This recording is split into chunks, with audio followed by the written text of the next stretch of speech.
Bonjour à toutes et à tous et bienvenue sur le podcast Les Petites Transmissions. Je m'appelle Lika Sarr et pour l'ouverture de la saison 2, je souhaitais revenir sur la genèse et l'intention de ce podcast.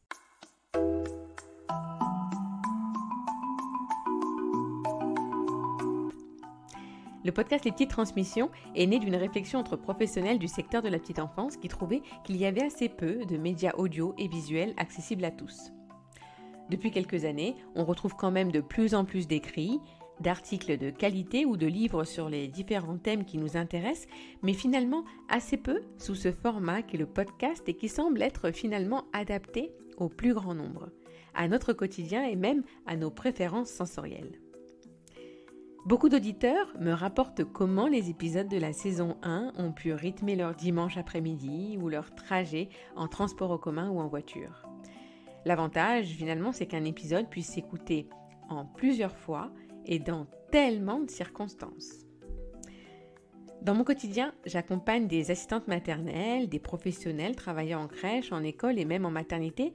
Et autant que possible, j'utilise ces épisodes pour offrir une continuité de réflexion suite à mes interventions.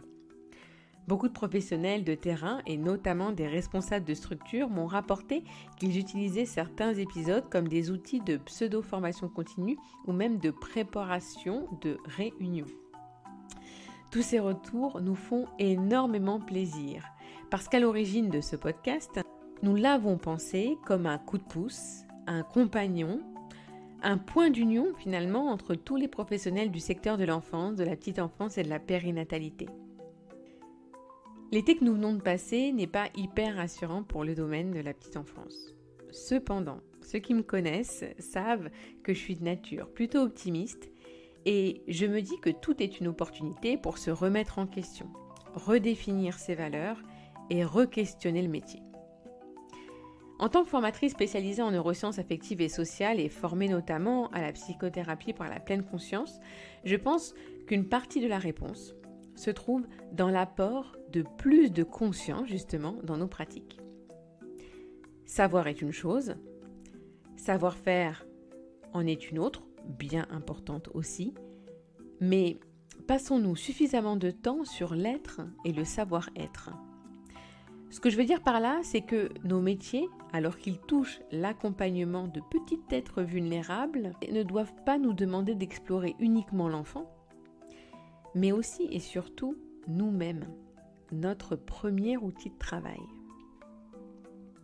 Alors oui, on peut parler de valorisation, ou plutôt du manque de valorisation, ou encore d'autres sujets politiques, mais pas aujourd'hui. Ce que je veux dire, c'est que mon optimisme, je le puise de mon expérience et je pense que notre épanouissement à tous, nous le trouvons dans le renforcement de nos propres compétences psychosociales, de notre développement personnel et de la compréhension de nos automatismes qui nous guident au quotidien.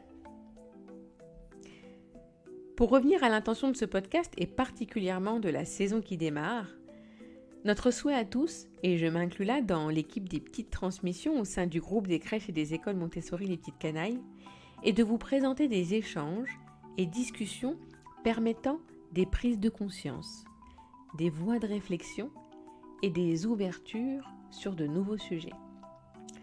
Au programme, pour les prochains épisodes, des discussions autour de la pédagogie, de l'accompagnement des parents, du stress du jeune enfant et d'autres épisodes encore variés qui vous parleront, qui vous plairont, j'en suis sûre.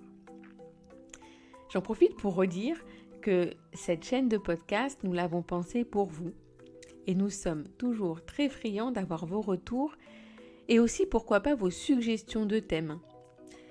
Si certains ressentent même l'envie d'échanger sur une pratique ou tout simplement nous faire un partage d'expérience, je serai ravie de vous accueillir à mon micro pour créer ensemble un nouvel épisode.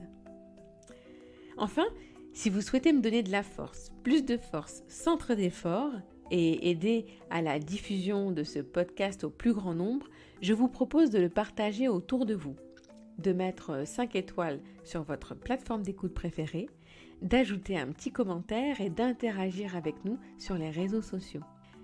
Allez, je vous souhaite à tous une très belle rentrée et je vous dis à bientôt pour de nouvelles petites transmissions.